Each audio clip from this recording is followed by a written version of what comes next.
I gotta do it. We're flipping a U-turn in the highway. Don't wreck in the ditch, Ray, with your van.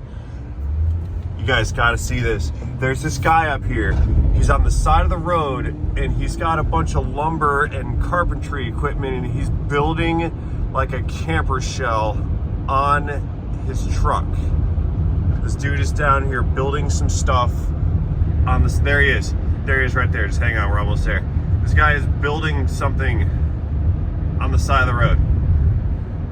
Like he's putting it together. It's assembling it. He's got all his gear out. Look, he's building it.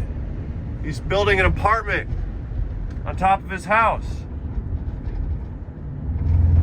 Truck, whatever. He's building a house on top of his truck. I don't even know what's going on. All right, U-turn numero dos.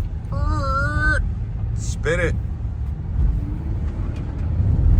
I do not have enough gas for this. Down to empty fuel tank. I have no fuel for these events. Dude's got an Escalade, and he's building this aerodynamic looking thing on the top of his Escalade truck. No way, dude. That's amazing, kind of.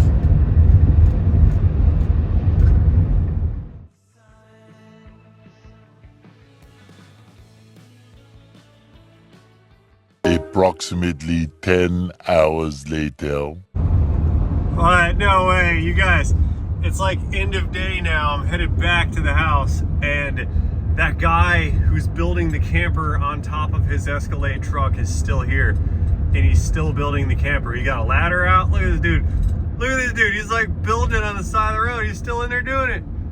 No way. He's got extra stuff on there. I cannot believe that dude, oh, you can't see. I can't believe that guy is still there. That's insanity. He's been there all day building a truck topper on the side of the road out of plywood. I don't know what motivates people, but that dude is highly motivated. Highly motivated. I can't believe that.